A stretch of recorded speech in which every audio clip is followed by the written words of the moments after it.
کریم صلی اللہ علیہ وسلم کی تشریف آوری پر شکر ادا کرنا بھی ضروری ہے، اور نبی کریم صلی اللہ علیہ وسلم کی تشریف آوری پر محفل سجا کے بیٹھ جانا بھی جائز ہے، اور اس آمد پر جشن منانا اور باہر نکل جانا، جلوس نکالنا اور کھیل کود کا مظاہرہ جو شرعی حدود کے اندر ہو وہ بھی جائز ہے اور درست۔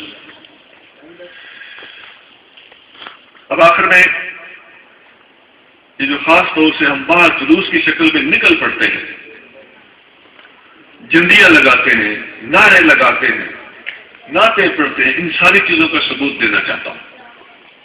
حدیثوں میں آتا ہے جب سرکار دو عالم صلی اللہ علیہ وسلم ہجرت کر کے مکہ شریف سے مدینہ شریف میں تشریف لائے تو آپ کے استقبال کے لیے 3 مختلف ٹیمیں آگے بنا دی گئی۔ مکہ شریف سے سرکار صلی اللہ علیہ وسلم خود تشریف لا رہے ہیں، راستے میں کافی سارے لوگ مسلمان بھی ہوئے، وہ مسلمان ہونے والوں کا پورا قافلہ آپ صلی اللہ علیہ وسلم کے ہمراہ تھا۔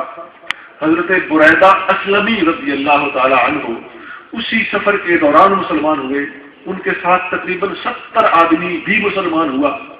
جب مدینہ شریف میں داخل ہونے لگے کہ حضرت بریدہ رضی اللہ تعالیٰ عنہ نے سرکار دو عالم صلی اللہ علیہ وسلم کی سواری کو روکا اور عرض کیا، یا رسول اللہ، آپ کو اس طرح مدینہ شریف میں میں داخل نہیں ہونے دوں گا، یہ میں شارٹ خلاصہ بتا رہا ہوں۔ نبی کریم صلی اللہ علیہ وسلم نے پوچھا، تم کیا چاہتے ہو؟ انہوں نے عرض کیا کہ یا رسول اللہ، میرے ہاتھ میں جھنڈا ہوگا، میں آگے لگوں گا، پیچھے یہ صحابہ سارے ہوں گے، 70 سے زیادہ آدمی تھے، اور آپ کی سواری بھی میرے پیچھے ہوگی، میں آگے آگے لگوں گا، جھنڈا میرے ہاتھ میں ہوگا، اس ٹھاٹ کے ساتھ، اس شان و شوکت کے ساتھ آپ مدینہ شریف میں داخل ہوں گے۔ علامہ ابن جوزی نے یہ حدیث الوفا کے اندر نقل کی۔ نبی کریم صلی اللہ علیہ وسلم نے فرمایا، ٹھیک ہے، تم اپنا شوق پورا کر لو، اجازت ہے۔ اب جنگل بیابان تھا، وہاں پر نہ کوئی ایسا بانس تھا جس کے ذریعے سے جھنڈا بنایا جاتا، نہ کوئی ایسا تھان اور کپڑا تھا جو جھنڈے کے لیے استعمال کیا جاتا، نہ کوئی مشینوں کا دور تھا کہ وہاں پر کسی سے جلدی جلدی سلوا لیا جاتا۔ حضرت بریدہ رضی اللہ تعالیٰ عنہ نے اپنی پگڑی امامہ شریف اتارا، نیزے کے اوپر اس کو باندھا اور اس کو اونچا کیا تو وہ جھنڈا بن گیا۔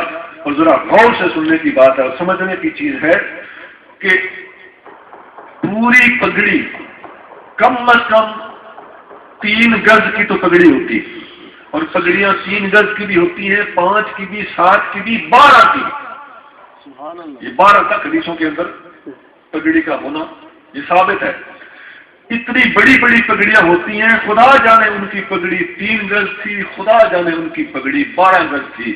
3 گز بھی اگر ہو، یہ کم از کم مقدار ہم لے کے اجرائی تنزل بات کرتے ہیں کہ کم از کم 3 گز کی بھی اگر پگڑی ہو تو 3 گز لمبا جھنڈا بہت بڑا جھنڈا ہوتا ہے، اور اگر وہ جھنڈا 12 گز کا تھا تو پھر آپ اس کی وسعت اور بڑائی کا خود اندازہ لگا لیجئے۔ اتنا بڑا جھنڈا ہے، نبی کریم صلی اللہ علیہ وسلم کے سامنے ہے، اور آپ صلی اللہ علیہ وسلم اس جھنڈے کے پیچھے 70 صحابہ کے قافلے کے ساتھ ٹھاٹ اور شان و شوکت کے ساتھ مدینہ شہر کے اندر داخل ہو رہے ہیں۔ یہ سرکار کی تشریف آوری کا منظر ہے۔ آگے پورے کا پورا مدینہ، حضرت انس بن مالک رضی اللہ تعالی عنہ فرماتے ہیں کہ جب سرکار تشریف لائے تو انجفل الناس وکنت فی من اتا، لوگ سیلاب کی طرح امڈ کر آ گئے اور میں خود اس سیلاب میں موجود تھا۔ سبحان اللہ۔ اب اس سیلاب کے صحابہ کرام نے 3 حصے کیے۔ ایک طرف خواتین اور بچے کھڑے کر دیے، وہ نعت پڑھ رہے تھے۔ ایک طرف صحابہ کا وہ گروپ جو میں ابھی آپ کو بتا چکا ہوں کہ اس نے کھیل کود کا نیزوں کے ذریعے سے مظاہرہ کیا۔ اب یہ کھیل سرکار آ رہے ہیں، آگے کھیل کود کا مظاہرہ ہو رہا ہے۔ آج کل آپ دیکھتے سنتے ہیں کسی دوسرے ملک کا بادشاہ جب ہمارے ملک میں آتا ہے یا ہمارا بادشاہ کسی دوسرے ملک میں جاتا ہے تو وہ بادشاہ اس کی شان کے مطابق اس کو گارڈ آف آنر دیتا ہے، اس کا استقبال ہوتا ہے، فوج کے ذریعے سے، رائفلوں کے ذریعے سے، تلواروں کے ذریعے سے، وہ پورے کی پوری اس کو جنرل سلامی دیتے ہیں، وہ پوری کی پوری رائفل آ کے اس کو ایگزیبٹ کر دیتے ہیں، سامنے اس کو پیش کر دیتے ہیں. تو نبی کریم صلی اللہ علیہ وسلم کی تشریف آوری پر بھی گویا یوں کہہ لیجیے کہ صحابہ اکرام نے، مدینہ والوں نے آپ صلی اللہ علیہ وسلم کو گارڈ آف آنر پیش کیا. ایک طرف عورتیں اور بچے ہیں جو ناچ پڑھ رہے ہیں، دوسری طرف صحابہ اکرام میں سے حبشی صحابی ہیں جو نیزوں کے ذریعے سے کھیل کود کا مظاہرہ کر کے سرکار کی آمد پر جشن منا رہے ہیں، اور پورے کا پورا مدینہ سامنے ہے. حدیث مسلم شریف میں موجود ہے کہ فصاعد الرجال والنساء فوق البیوت وتفرق الغلمان والخدم فی الطرق ینادون یا محمد یا رسول اللہ یا محمد یا رسول اللہ. مرد اور عورتیں مکانوں کی چھتوں پر چڑھ گئے، نوجوان اور غلمان طبقہ راستوں میں، سڑکوں میں پھیل کر، گلیوں میں بکھر کر کھڑا ہو گیا. اور یہ صرف یہ منظر تھا، لوگ چھتوں پر بھی ہیں، سڑکوں پر بھی ہیں، گلیوں میں بھی ہیں، ہر طرف پھیل کے کھڑے ہیں، استقبال کی غرض سے کھڑے ہیں اور چپ کر کے نہیں کھڑے. ینادونا، وہ نعرے لگا رہے تھے، یا محمد یا رسول اللہ یا محمد یا رسول اللہ. یہ یا محمد اور یا رسول اللہ کے نعرے لگ رہے تھے. لا الہ الا اللہ محمد رسول اللہ، لا الہ الا اللہ محمد رسول اللہ. اب اس منظر کو دوبارہ ذرا میں ریپیٹ کرتا ہوں. ادھر نبی کریم صلی اللہ علیہ وسلم ایک جلوس کے ہمراہ آگے جھنڈا لگائے ہوئے مدینہ شریف میں داخل ہو رہے ہیں. ایک طرف صحابہ اکرام کا ایک گروہ ہے جو حبشی ہیں اور وہ کھیل کود کا مظاہرہ کر کے حضور صلی اللہ علیہ وسلم کو خوش کر رہے ہیں. سامنے پورے کا پورا مدینہ ہے جو یا محمد یا رسول اللہ کے نعرے لگا رہا ہے. لوگ نیچے بھی کھڑے ہیں اور چھتوں پر بھی کھڑے ہیں. اور ایک طرف خواتین اور بچے کھڑے ہیں جو حضور کریم صلی اللہ علیہ وسلم کی نعت پڑھ رہے ہیں. اب وہ نعت میں آپ کو سناتا ہوں جو مدینہ شریف میں آپ صلی اللہ علیہ وسلم کی آمد کے موقع پر پڑھی گئی. یہ پورا نقشہ ذہن میں آ رہا ہے. سرکار ایک جلوس کے ساتھ آ رہے ہیں، خود بھی ایک جلوس کا ایک پورشن ہے، ایک حصہ ہے استقبالیہ والوں میں سے جو کھیل کود کا مظاہرہ کر رہا ہے.